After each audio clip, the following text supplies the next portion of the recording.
The scripture reading today will be Colossians chapter 3, verse 18 through Colossians chapter 4, verse 1. Colossians 3:18 through Colossians 4, verse 1. Wives, be subject to your husbands, as is fitting in the Lord. Husbands, love your wives, and do not be embittered against them. Children, be obedient to your parents in all things, for this is well-pleasing to the Lord. Fathers, do not exacerbate your children, so that they will not lose heart. Slaves, in all things obey those who are your masters on earth, not with external service as those who merely please men, but with sincerity of heart, fearing the Lord. Whatever you do, do your work heartily, as for the Lord, rather than for men, knowing that from the Lord you will receive the reward of the inheritance. It is the Lord Christ whom you serve. For he who does wrong will receive his consequences of the wrong. Masters, grant your slaves justice and fairness, knowing that you too have a master in heaven.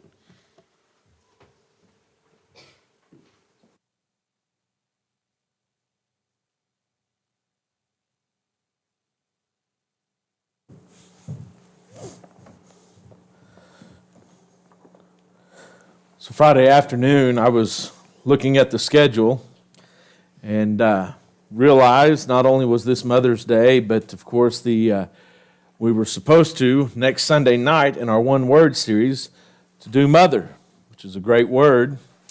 But at the same time, our gospel meeting starts, and so we would not be doing that lesson. So I made the executive decision and overruled myself and decided to do Mothers, which we would normally have done next Sunday evening, this morning. And what a perfect timing, because this happens to be Mother's Day. The day set aside to honor mothers, to extol them and show them grace and honor for all the things that they have done. I guess as a child, I looked at my mother as most people did and took her for granted most of the time, not seeing all the emotions that were going on behind the scenes. It wasn't until I was older and my own wife was a mother for the first time that you began to see that the struggle of motherhood is quite real. There is a fear, I think, a reverence toward the task, we might say, recognizing that you hold within your hands a life of another human being. There's that fear of inadequacy, that maybe I won't measure up, or especially while you're carrying that first child, will I even know what to do in those moments of crisis?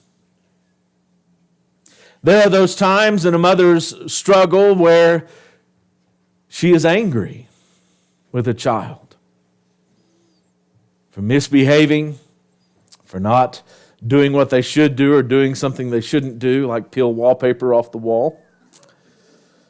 My own mother liked to do leather craft, and she had a really nice pair of scissors, super sharp. They also cut the curtains. Don't ask me how I know. There's the exhaustion and the fatigue that goes into motherhood. There's a real struggle there. And so we set aside this day, and I think the original reason we set aside Mother's Day to honor mothers is because she didn't kill us. She didn't drop us on our head, except for maybe Dale. She didn't forget to feed us. She didn't kill us when we cut the curtains. We're all here and we share in one thing, that our mothers were able to help us to survive at least to this point. And so we set aside the day of Mother's Day, but really it is a biblical concept. In Exodus chapter 20 and verse 12 in the Decalogue, Moses writes, or God actually writes for Moses, that we are to honor our father and mother, that it may go well with you, and that you may live long in the land. I always thought that was kind of an interesting way to put it. God, of course, is talking about His own blessing upon the people. If they will honor the father and mother, then they will live within the land. Of course, when they began to move away from God's design, they eventually were taken into captivity. But I think that goes back to also, she didn't kill you, that you may live long in the land. because if you misbehave, it may not go well. Paul, of course, takes that same commandment and repeats it for us in Ephesians chapter 6, verses 2 and 3, when he says, honor, or after he tells the children to obey their parents, he says, honor your father and mother. He's giving us the reason that children are supposed to obey. Why? Because you're to honor your father and mother. Paul adds, which is the first commandment with a promise. It's connected to a promise. What's that promise? That it may go well for you and you would live long in the land, verse 3. And so we seek to honor our mothers, but what does that mean? To honor means to show respect or high esteem for someone, that you would put them in a place of that you would extol and praise and adore them for what they have done. You know, sometimes we think that praise is reserved only for God or only for Jesus.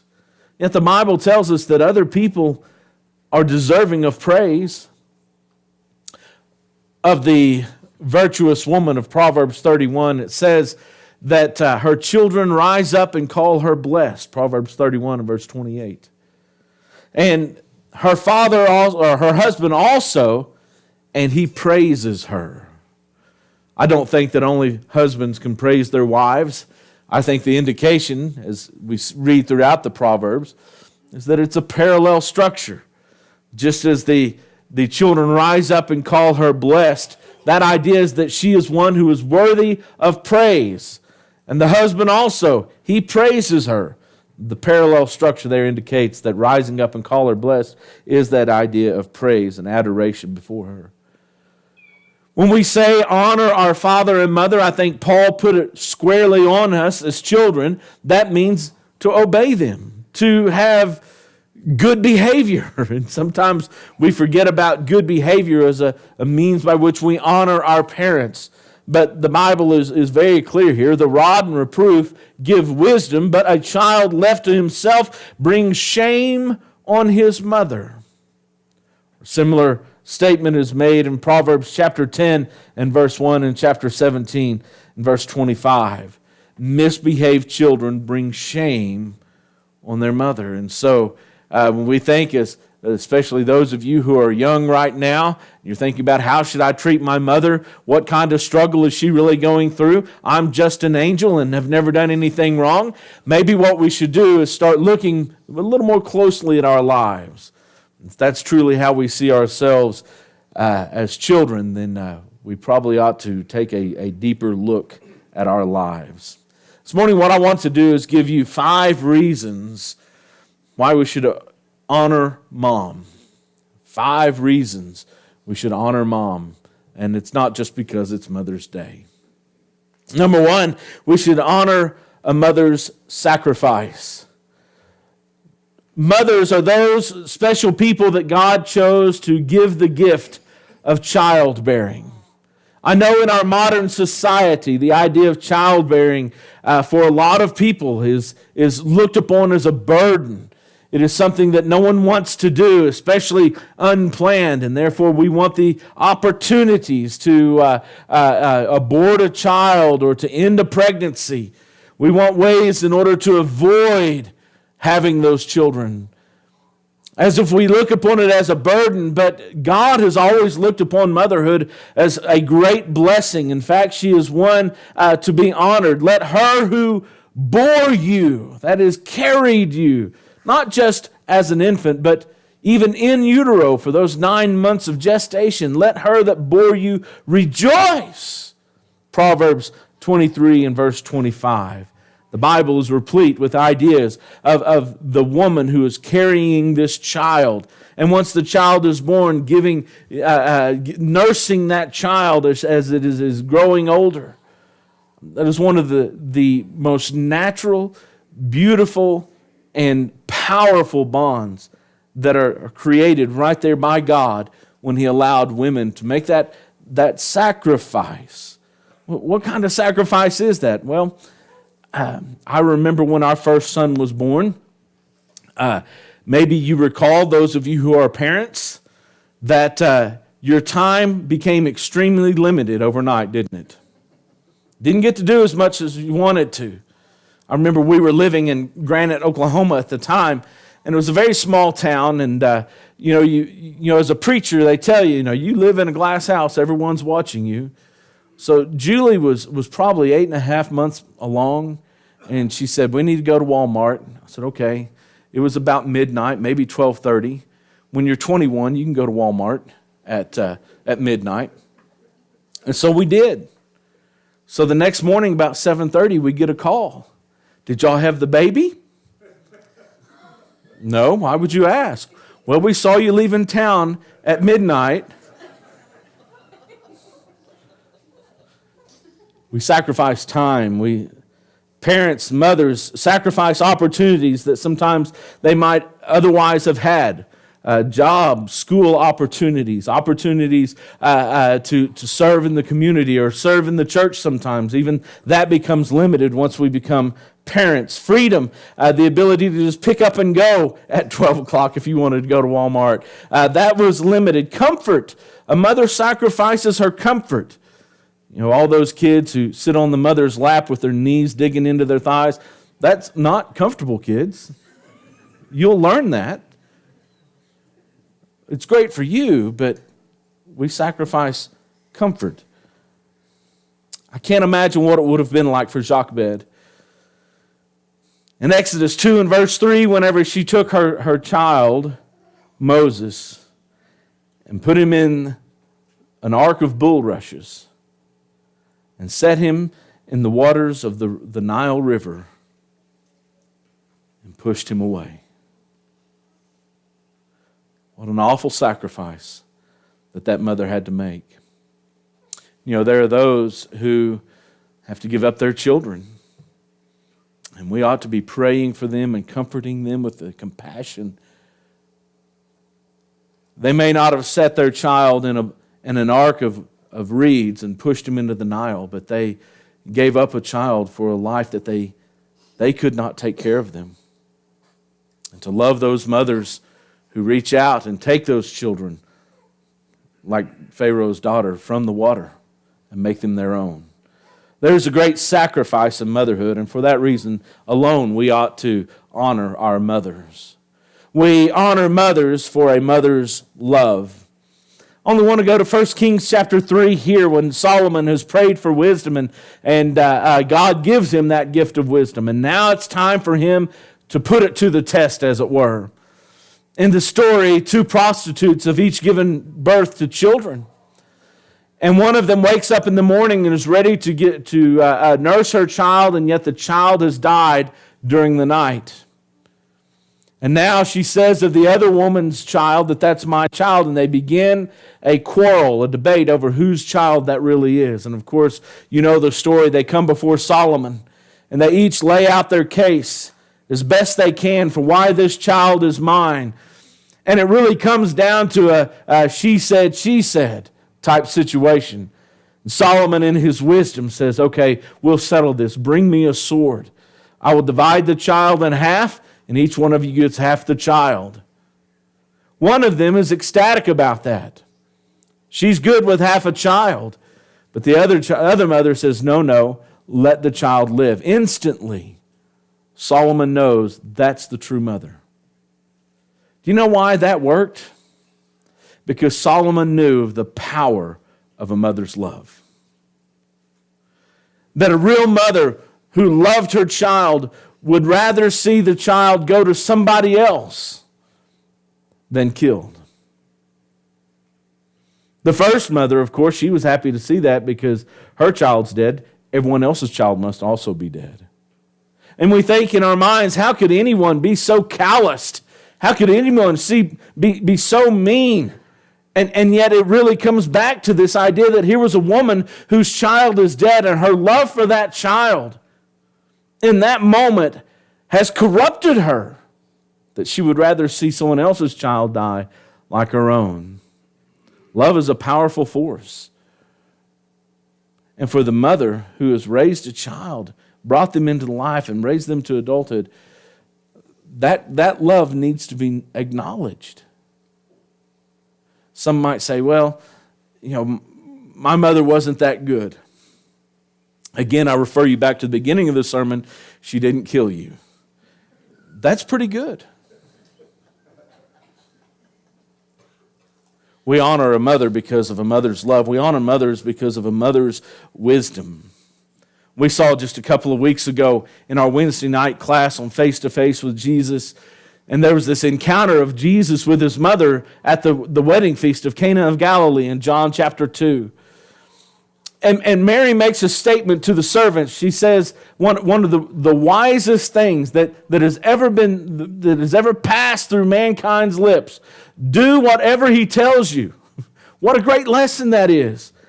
Here was a woman who recognized there is something special about her son. I don't know how much she understood or what exactly she expected Jesus to do, but she did know this. The wisest thing we can do is do whatever Jesus tells you to do. And that still holds true today, doesn't it? Do whatever Jesus tells you to do. That comes from the lips of a mother who saw something great in her child. We go back to the Proverbs, in Proverbs 31 and the virtuous woman. In Proverbs chapter 1 and verse 26, we find that she has wisdom on her lips. The words or the teachings of kindness are upon her lips as well. She opens her mouth with wisdom. Mothers have a lot of wisdom. Don't stick that fork in that outlet. Right? Are you going to wear that today? I'll remember, I believe it was in Gwendolyn Webb's book on training up a child, when she's talking about teaching children how to make decisions. And it was something as easy as this. She said, don't just tell your child, go pick out whatever they want, because they'll pick a sweater for summer and shorts for winter and things like that. But instead, she said, lay out 2, maybe 3 options that are acceptable and tell them to choose from one of those. Instead of trying to give them free rein, most of the time children aren't wise enough for free rein decisions. You got to start with small increments, like choose between the 2 or choose between these 3. That's wise. Appreciate Gwendolyn Webb and that book. I don't know if any of you have ever read that book, but you need to if you've got little children, or if you have people who are having children, you need to get that book for them. Brother and Sister Webb were stalwarts in the church for many, many years. I believe they're still alive. We honor mothers because of a mother's care. Because of a mother's care. Moms are the kind of people that give away their favorite lifesaver to a child because they want a piece of candy. Moms are the kind of people that give food off of their plate, especially to a starving child. In 1 Kings chapter 17, Elijah comes to Zarephath, and there he meets a widow. He's famished, he's hungry. He's been traveling. He goes to her and he says, give me something to eat. And you remember what the widow said? She said, I can't. I have just a little meal and just a little oil. I was just about to start a fire that I could make a cake for my son and I to share so we could eat and die. She's very matter-of-fact about it. But this is a woman whose heart is breaking within her for a couple of reasons. But I think obviously that they have come down to a bare cupboard, and this is it. And she figures we're going to eat this however long that food lasts us, and then we are going to die. She's heartbroken because her child is not going to live. And even a step further, here's a stranger that normally she would open her house to with hospitality, and she cannot serve him because she's going to give the food off of her plate to her child. That's the kind of care that makes us sit up and take notice. Someone who is willing to make that kind of a sacrifice, it is because they care for their child. I think of Hagar in Genesis chapter 21, beginning about verse 15, when it's time for Isaac to be weaned. And Sarah sees Ishmael laughing at Isaac, the baby. It's probably making fun of him, as brothers often do, older brothers anyway. to mock and ridicule the younger brother. And so she tells Abraham, send Hagar and her child away. We're done. So the next morning, Abraham gets a piece of bread and a skin of water, hands it to Hagar and his son, and sends them away. Later, they've run out of food. They've drank the last of the water. And Hagar, like the widow Zarephath, recognizes her son is about to die. She can't bear to watch him go through the pangs of death, of dying of thirst, literally, of dying of thirst. And so she puts him under a tree, and she walks away just a little ways, and she's waiting. And she's waiting. She cries out to God for mercy. Here's a woman who cares so much for her child. What's interesting, though, twice the text says that the Lord heard the voice of the boy. Not Hagar. It says, God answers Hagar, I'm going to make of your child a great nation. God assures her that her care for him is going to be rewarded. But isn't it interesting that God heard the voice of the boy and answered? Our mother, it may not have always been the best food. It may not even been consistent if you've come from a home of poverty. Maybe once or twice a week you went without food in a day. But it wasn't because your mother didn't care. And then number five. We honor moms because of their protection. Very early, they learn to wrap you in a swaddling cloth, hold your feet and your arms in, to hold you close to their breast, to protect you. In our modern society, to put you in a car seat, so that in sudden stops you didn't look like a missile. Protection. We hear the old adage about a mother's bears, right? A mother bear's cubs, I guess. And how they are willing to protect them, no matter what. And if you begin to endanger or even look cross-eyed at their cubs, they're coming after you. And sometimes we see that same behavior in mothers who protect their children, and they don't want anything to happen to them, to harm them in any way.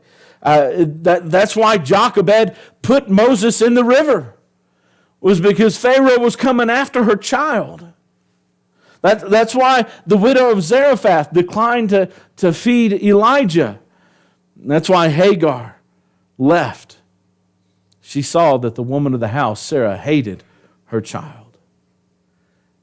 She wants to protect them. We see them over and over and over again. Mother, and so we put helmets on them when they ride their bicycles, and arm pads and knee pads when they're on a skateboard. We make sure that their equipment is ready in football or baseball or basketball if they're going to play a sport. Or sometimes we don't let them play those sports because we don't want them to get hurt. And how terrible it is as a mother to watch your child get hurt. It was Christmas Eve. Jason, our son, I think was around 9 or 10 years old. We were at my aunt and uncle's house getting ready for our family dinner. And the boys were outside playing, and they had a Razor scooter. I don't know, some of you may know what a Razor scooter is. But, it's a hard plastic wheel, and it's pretty small. And there's 2 inline. And they're fun if you're on level, flat ground. Well, this was a street in Oklahoma City, and there was a large crack in the road, and the concrete had become unlevel. And Jason was, Mom, watch me on this scooter. And he came flying down the road, and he hit that crack. And he broke his arm.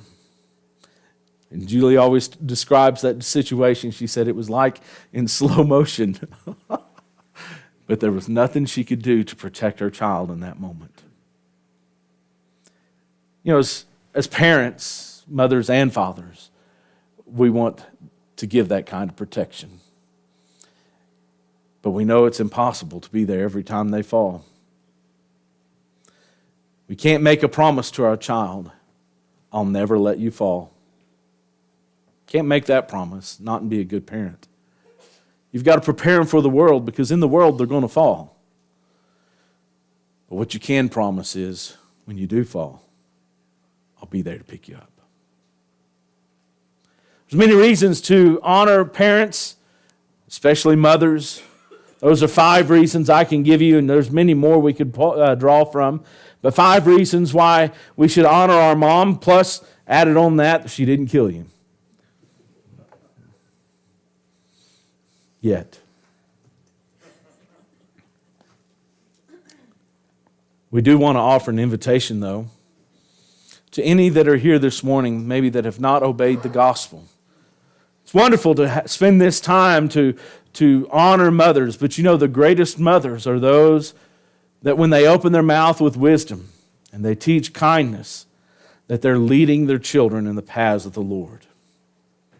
And if you're here this morning, maybe you're coming of age and you're wondering, should I obey the gospel? If you ask your mom, I know what she will say. Maybe you're an adult and you haven't obeyed the gospel. If you ask your mom, I know what she'll say. You say, but my mom has already passed. If I could ask her today, I know what she would say. That you need to commit your life to God. If this morning you are on the outside of that covenant relationship with Him, God wants you in it. Your mother wants you in it. We ask you to come while we stand and while we sing.